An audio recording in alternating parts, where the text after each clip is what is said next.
ang mga kwento ng pag-ibig, kwento ng buhay at kwento ng pag-asa dito sa Barangay Love Stories. Love Stories.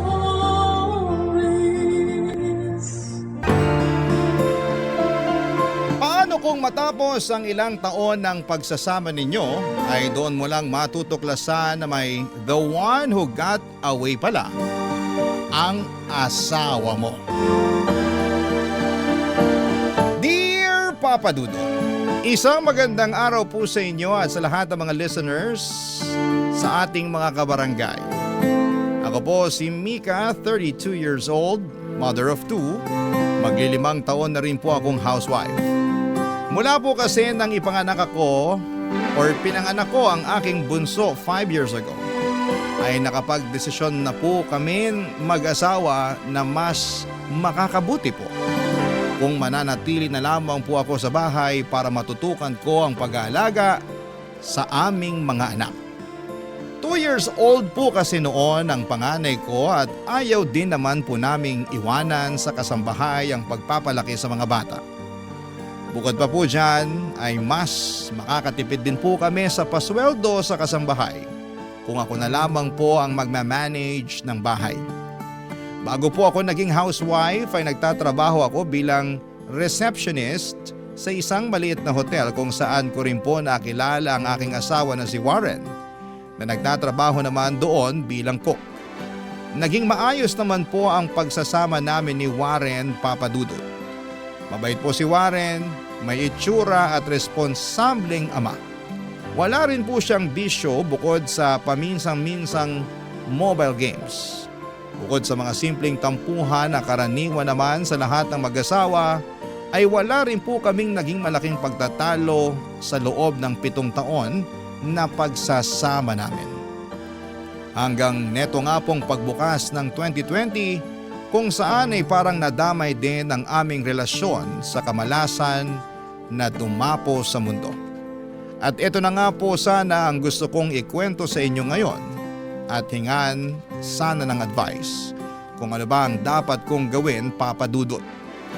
Totoo nga po siguro ang sinasabi nila na mararamdaman ng isang babae kung ang kanyang asawa ay may third party. At neto nga pong January 2020 ay napansin ko na may naging pagbabago sa kilos ni Warren. Nung una ay in denial pa po ako dahil nga sa tagal naming nagsasama ay never pa pong ng babae si Warren. At least, hindi ko naramdaman na may iba siya. Pero neto pong January ay kakaiba talagang naging kutob ko. At lingid sa kaalaman ko yun, ayun na nga po pala ang magiging simula ng pinakamalaking pagsubok sa pagsasama namin.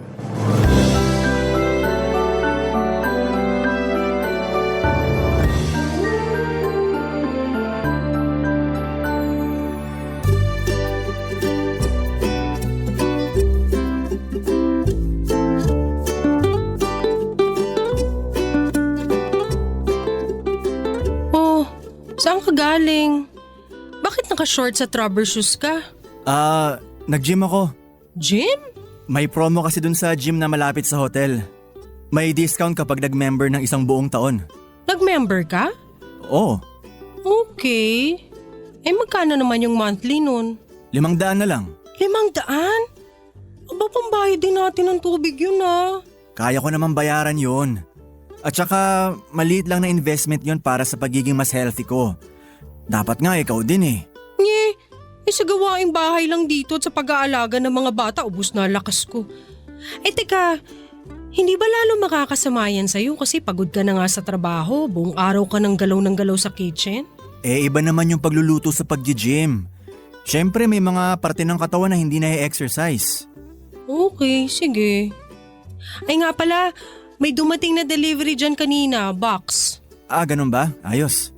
Ano naman yung pinadeliver mo? Mga supplements lang yon. Para masulit ko yung pag-gym ko.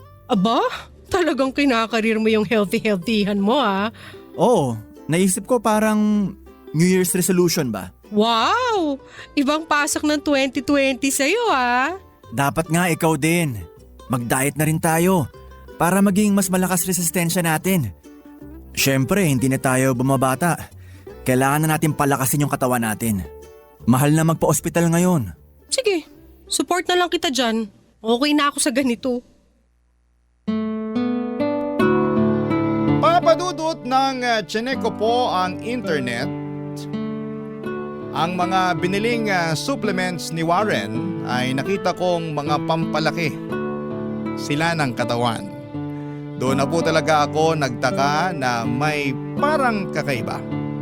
Kung ang pakay lang po ni Warren ay mas maging healthy, bakit kailangan pa na magpalaki siya ng katawan? Para kanino? Para sa akin? Para sa sarili niya? Pero bakit parang nagmamadali siyang magpaganda ng katawan?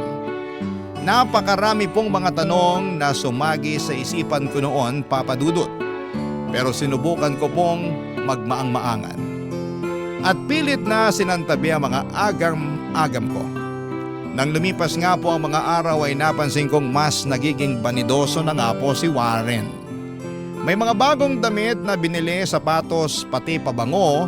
Nang hindi na po ako nakatiis ay kinumpronta ko na po siya tungkol sa bagay na ito.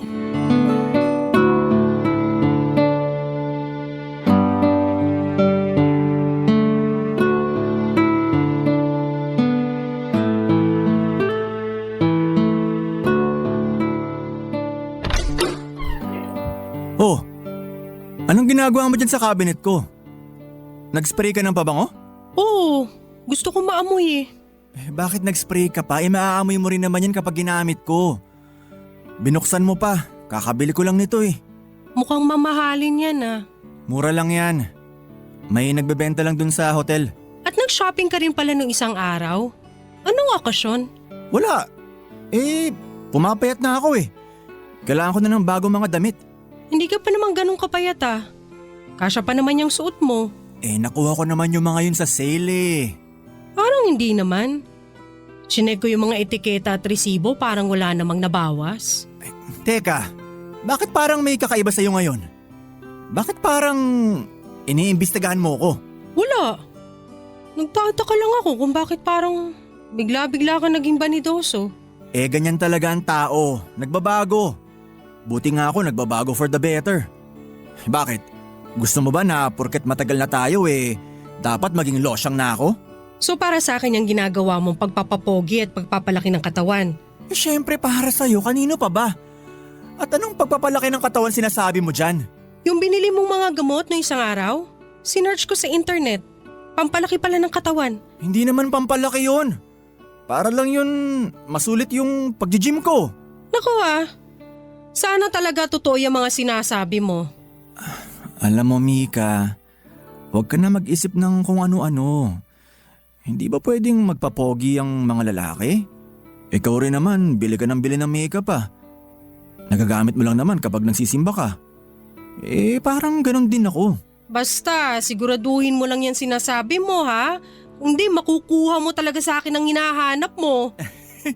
Sus! Ito talagang asawa ko. Selosa ka pala.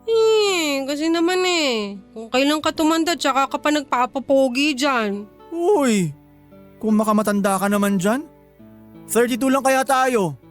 At saka, bakit ka ba galit na galit? Para sa'yo naman tong pagpapapogi ko. Sus! Ay naku, siguraduhin mo lang Warren kundi malilintikan ka talaga sa akin.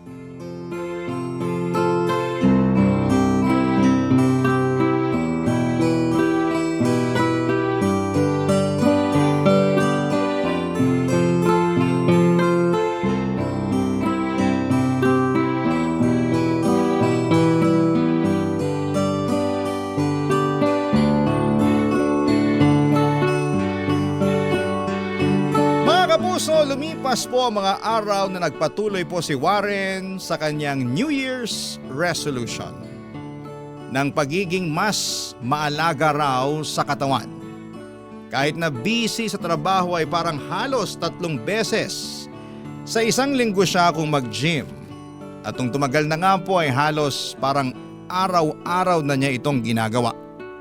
Hanggang sa medyo humupa na nga po ang pagdududa ko sa kanya at unti-unti nang nasanay sa kanyang bagong katauhan. Lalo pa po dahil unti-unti na po ulit akong nagwapuhan sa asawa ko. Kaya hindi na ako nagreklamo pa. May itsura naman po kasi si Warren kahit na noon pa.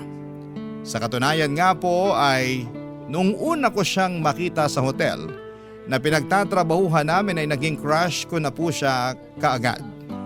Pero medyo natagalan pa po na magka-developan kami sa isa't isa dahil nalaman ko na moving on pa po pala ito sa isang relationship sa kanyang girlfriend na nakipaghiwalay sa kanya. Dahil gusto nitong mag-abroad samantalang ayaw po ni Warren na umalis ng bansa. Yung babae naman po ay ayaw ng LDR. Kaya ipinagpalit niya ang relasyon kay Warren para maabot ang mga pangarap niya. At nalaman ko rin po, Papa Dudut, na ako pala ang pumalit sa posisyon ng babaeng yon sa hotel. At sa pagbibiro ng tadhana ay ako rin po ang pumalit sa kanya sa puso ni Warren, Papa Dudut. Barangay Love Stories. Barangay Love Stories. Matapos nga po ang ilang linggo ay maski po ako ay nahumaling at nainganyo na rin kay Warren, Papa Dudut. Naging mas healthy at conscious na po ako. Nagbawas na ng mantika sa mga niluluto ko at binawasan na ang mga binibiling chichirya para sa bahay. At nag-exercise na rin po. Maski nga po ako ay pumayat na at feeling ko ay naging blooming na rin tulad ni Warren. At aaminin ko pong nakagagaan nga po sa pakiramdam kapag mas masustansya ang kinakain at kapag tumitingin ako sa salamin ay parang ang ganda-ganda ko dahil mas naging maalaga na rin ako sa katawan ko. Pero kahit na ganoon po ang nangyari, Papa Dudut, ay meron pa rin akong isang napansin. Hindi pa rin po kami madalas na nagsisiping ni Warren. Minsan nga po pakiramdam ko kapag ginagawa namin yon ay parang distracted po siya sa ibang bagay. At doon po bumalik ang pag-aalinlangan ko kung para kanino nga ba ang naging pagbabago sa ugali ni Warren. Para sa akin po ba, sa kanya, o baka naman para sa iba na? At parang dininig nga po ng Diyos ang mga pag-aalinlangan ko nang minsang hindi sinasadya na magkita kami ng dati naming katrabaho na si Thea sa isang grocery nung ako'y namimili. At nang magkakumustahan ay nagkayayaan kami na magkape at magkwentuhan, Papa Dudut.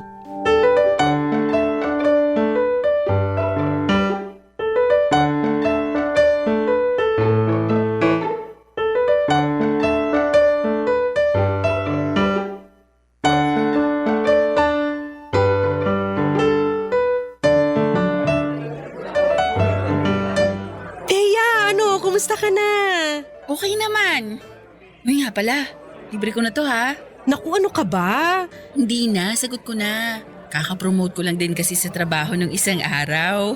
Wow! Congratulations! Eh, salamat. Pero nako, parang totoo yung kasabihan na. Pag swerte sa trabaho, malas naman sa love life.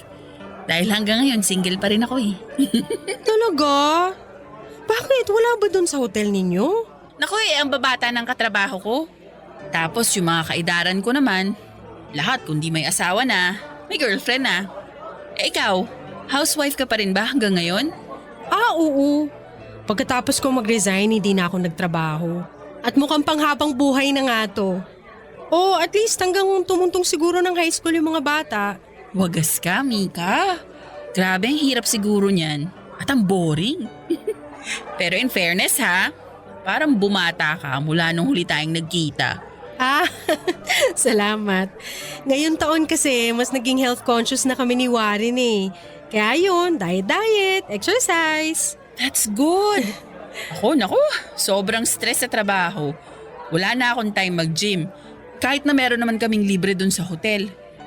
Buti nga, nagkita tayo ngayon. Nakahinga-hinga man lang ako. Kahit nga tuloy yung reunion ng batch namin ni Warren, hindi na ako nakapunta. Reunion ng batch nyo? Oo, sa hotel. Yung batch namin ni Warren. Diba parang kami yung mga first trainees dun? Ah, talaga? Kailan? Di mo ba alam? Mga 2 weeks ago siguro. Teka, hindi ka ba sinabihan ni Warren? Hindi. Wala naman siyang nababanggit. Pero late na nga siyang umuwi nung isang Sabado. Ang sabi niya nagkayayaan daw sila ng inuman ng kitchen staff. Ba't kaya? O bakit? Wala. Oy, Thea, ano yan? Sabihin mo sa akin, kundi, naku! Parang wala tayong pinagsamahan, ha? Hindi. Baka kasi hindi ka in-invite ni Warren kasi ayaw niyang maging awkward. Andun kasi si Ana. Si Ana? As in yung ex-girlfriend ni Warren? Oo, bumalik kasi ng Pilipinas galing Abu Dhabi. Yun nga rin yung dahilan kung bakit nagkayayaan ng reunion eh. Ah, ganun ba?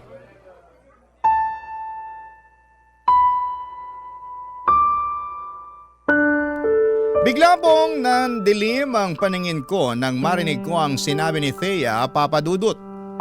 Para po akong biglang sinapak ng pagkakataon sa revelasyon ni Thea. Hindi ko na po maalala kung kailan ako huling nagselos kay Thea. Siguro ay nung una o sa ikalawang taon namin ni Warren, Papa Dudut. Pero matapos naming magpakasal at magkaanak ni Warren ay hindi ko na po naisip ang tungkol sa ex-girlfriend ni Warren. At hindi ko rin po akalain na matapos ang 7 taon, nang pagsasama namin ni Warren ay bigla ulit papasok sa eksena si Ana. Buong akala ko rin po ay naka-move on na si Warren sa loob ng matagal na panahon naming pagsasama. Pero sa nabanggit kong impormasyon ni Thea ay parang hindi pa pala. At pakiramdam ko po ay parang naloko din ako sa loob ng mahabang panahon. Dahil din po sa sinabi ni Thea ay bigla ko tuloy na pagtagpi-tagpi ang mga pagbabago kay Warren. Si Ana kaya ang dahilan kung bakit biglang nakaisip na magpapogi at magpalaki ng katawan si Warren. Kinagabihan po matapos naming magkita ni Thea ay kinompronta ko na si Warren para malaman ko na ang katotohanan.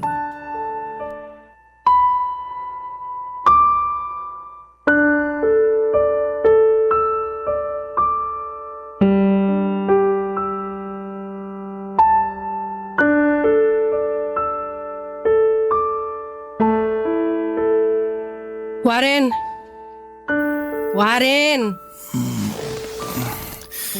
Oh, Kumising ka, may tatanong ako sa'yo. ano? Hindi ba pwedeng bukas na yan paggising natin?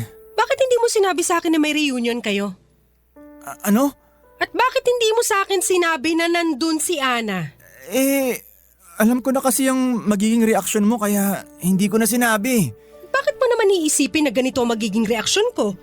Siyempre, dahil ex ko yung tao. Ah, so kahit na more than 7 years na kayong hiwalay, kasal na tayo at may mga anak na tayo, iniisip mo pa rin na magseselos ako kay Ana, ganun ba? Oo. Hindi mo ba naisip na sa pagtatago mo ng totoo, mas lalo akong maghihinala sa'yo? Maghihinala na ano? Pwede ba, Mika? Gabing-gabi na. Ginising mo ako para dyan sa walang kakwenta-kwentang bagay na yan? Kailan mo nalaman na babalik si Ana dito? Ewan, hindi ko alam. Doon ko lang nalaman nung nag-attend ako ng reunion. Sinungaling? Anong sinungaling? Kaya kayo nag-reunion dahil bumalik si Ana sa Pilipinas? Yun ang dahilan. Siya ang nagyaya, tapos sasabihin mo na hindi mo alam? Teka, bakit ba ang dahil mong alam? Sino ba nagsabi sa'yo? Huwag mo ibahin ang usapan. Hanggang ngayon nagsisinungaling ka pa rin sa akin. Hinaan mo ang boses mo. Magigising ang mga bata. Ano ba yan, Mika? So kaya ka ba bigla nag-gym? Ha? Kaya ka bigla nagpalaki ng katawan para ihanda ang sarili mo sa pagmumotel nyo? Napakabastos yung bibig mo, ha? Tumahimik ka na. Sagutin mo ako! Hindi nga! Tumigil ka na dyan sa pagiging silosa mo na wala namang batayan. Etong tandaan mo, Warren, ha? Barkado ka na sa akin. Malamang ko lang na may ginagawa kayong milagro ng Ana na yon, hindi ako magdadalawang isip na hiwalayan ka! Matulog ka na dahil ini-stress mo lang ang sarili mo dyan sa pagiging insecure at malisyosa mo.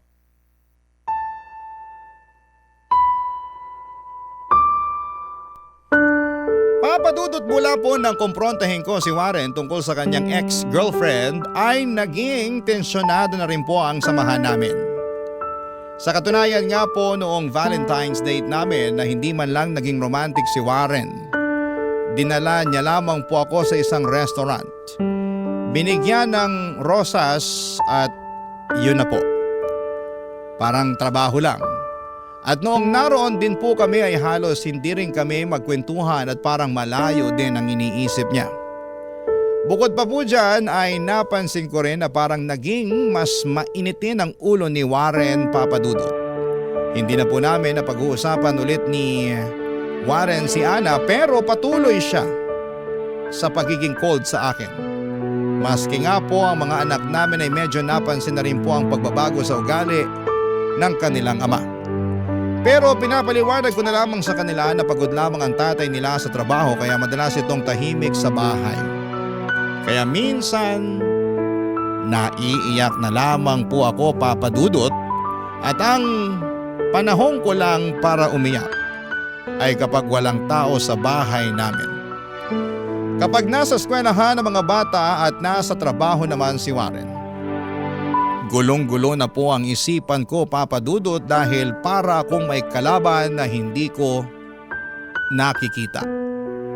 Pero hindi ko rin naman po alam kung dapat nga ba akong mangamba o masyado lamang akong napaparanoid at insecure. Kagaya na nga rin ang sinabi sa akin ni Warren. Barangay Love Stories. Barangay Love Stories. Hindi ko na rin po napigilan ang sarili ko, Papadudot. At nag-imbestiga na ako kay Ana. Sinearch ko siya sa internet at ang kanyang mga social media accounts pero lahat po ay naka-private at wala akong ibang makita na impormasyon. Maski po ang mga common friends nga nila ni Warren ay inestalk ko na rin po sa mga social media pero wala rin po akong masyadong makuhang impormasyon.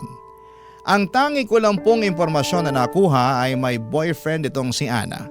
Gayunpaman ay hindi pa rin naalis sa isipan ko na kung meron nga siyang boyfriend ay hindi naman ibig sabihin noon ay wala na siyang kalaguyong iba.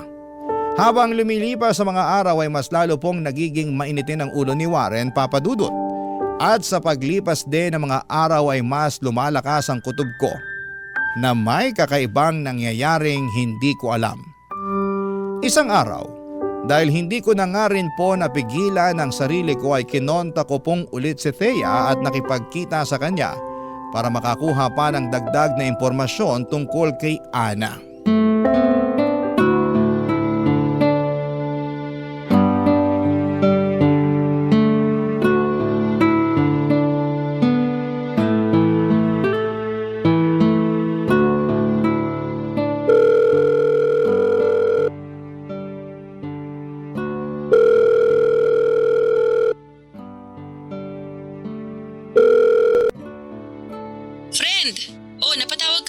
Thea, busy ka ba? Hindi naman masyado. Kakauwi ko lang naman. Anong meron? May itatanong sana ako sa'yo eh. Ano yun? Friend, hindi kasi ako mapakali after nung huling pag-uusap natin. Oh, bakit naman? Kasi nga, dun sa nabanggit mo, na umuwi si Ana. Okay.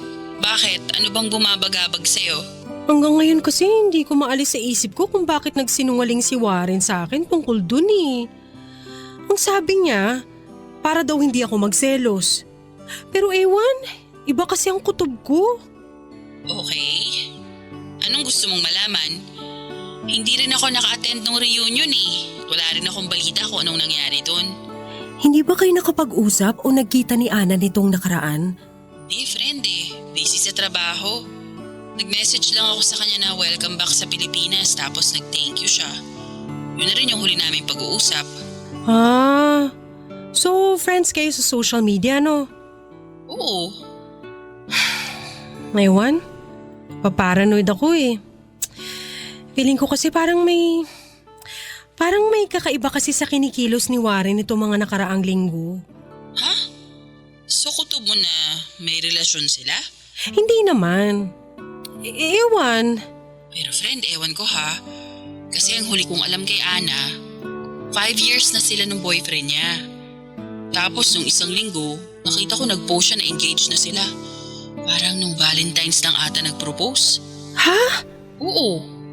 Well, mukha naman silang masaya dun sa pictures ng fiancé niya. Ganun ba? So ayun. Bakit hindi mo nalang kausapin si Warren tungkol dyan? Kinausap ko na nga siya pero nagalit lang. Silosa daw ako at insecure. Anyway, sige Thea ha, maraming salamat. Pasensya na sa istorbo. At matapos nga po namin mag-usap ni Thea, ay magkahalong ginhawa at takot po ang naramdaman ko, Papa Dudut. Ni hindi ko nga po alam na posible palang maramdaman ang dalawang magkaibang bagay ng sabay. Nakaramdam po ako ng ginhawa dahil alam kong kakasagot lang ni Ana sa boyfriend niya at ikakasal na sila. Kaya't mababawasan na ako or mababawasan ang kakompetensya.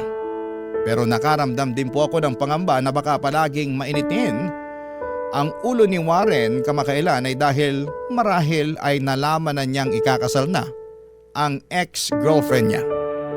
Hindi ko po kaagad kinumpronta si Warren tungkol sa mga natuklasan ko, Papa Dudut. Siguro ay may bahagi rin sa akin na natakot na baka makarinig ako ng mga bagay kay Warren na lubos na ikakasakit ng puso ko. Sinubukan ko na lamang pong isantabi ang nararamdaman ko at pinilit ang sarili ko na mapayapa sa impormasyon na ikakasal na si Ana sa iba. Kaya't hindi na niya maaagaw sa akin si Warren. Pero nagkamali ako, Papa Dudut. Isang gabi ay umuwi po ng lasing si Warren at dumire-diretso na sa kama at natulog. Doon po ay hindi ko na napigilan ang sarili ko. Naisip ko ng pagkakataon ko na rin po yon para makapag-imbestiga. Chinek ko po ang cellphone ni Warren at doon na po gumuho ang mundo ko.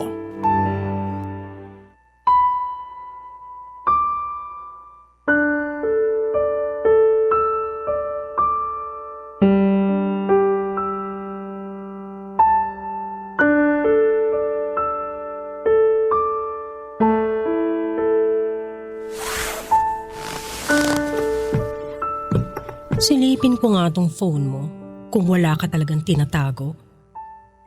Ano nga uli yung password niya? Text ni Warren kay Ana. Ana, mahal na mahal pa rin pala kita.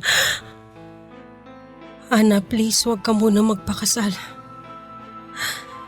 At nag-reply pa tong babaeng to. Warren, parang awa mo na.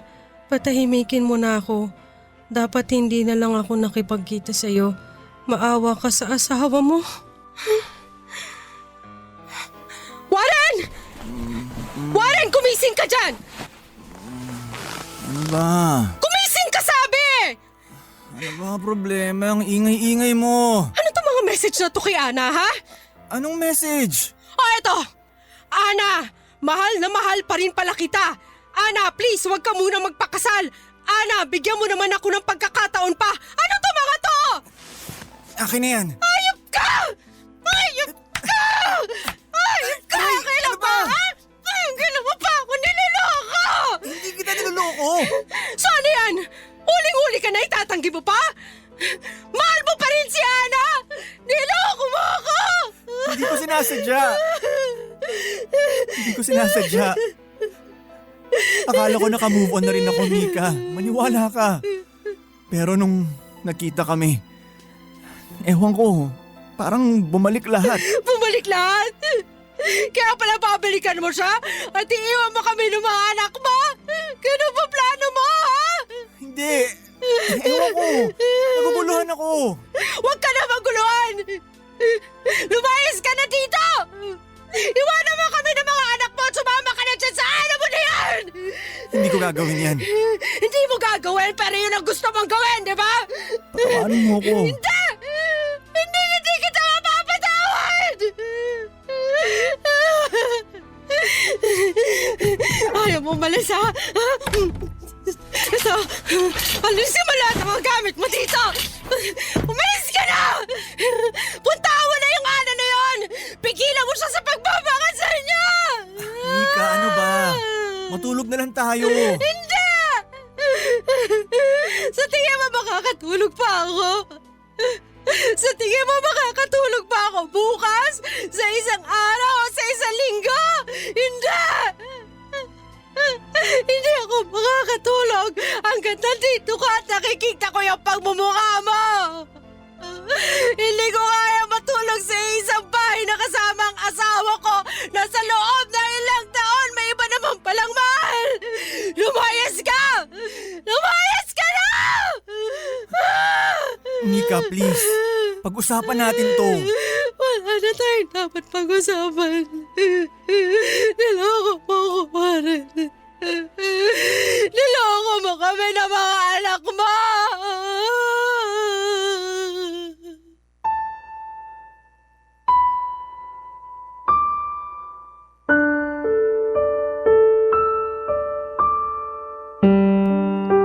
Sinubukan po akong pakalmahin ni Warren at kausapin pero hindi ko na po siya binigyan ng pagkakataon, Papa Dudut. At kinabukasan matapos ng insidenteng yon ay umalis na nga rin po si Warren sa amin at nakituluyan muna sa kanyang kapatid.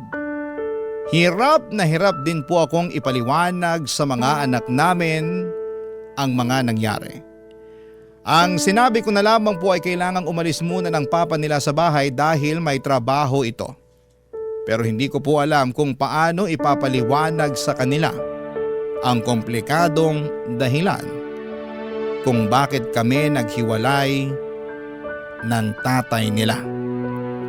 Hanggang sa inabot na nga po ng quarantine at tuluyan na kaming nagkahiwalay ni Warren, Papa Dudut.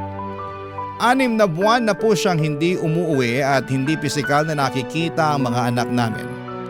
Matapos niyang umalis sa amin ay halos ilang buwan din po akong sinubukang kausapin ni Warren tungkol sa mga nangyari. Maski ang kapatid niya at mga magulang namin ay namagitan na para magkaayos kaming muli. Alalang-alala daw ang mga bata. Pero napakahirap po sa puso ko, Papa Dudut. Dahil parang na-trauma na ako sa mga nangyari. Alam ko po kasi na makipagbalikan man ako kay Warren ay nagbago na ang lahat. At habang buhay na akong mahihirapan na magtiwala sa kanya.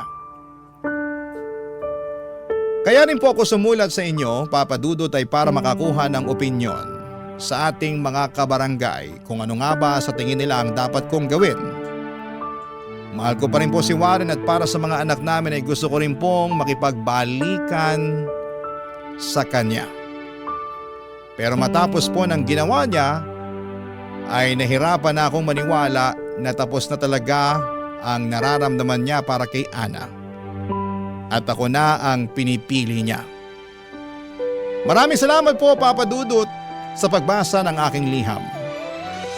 Ang inyong forever, kapuso at kabarangay, Mika. Nalilito pa rin sa live ang ating kabarangay. Ano kaya ang maipapayo mo sa kanya? Ibahagi mo yan sa ating comment section para mabasa rin niya.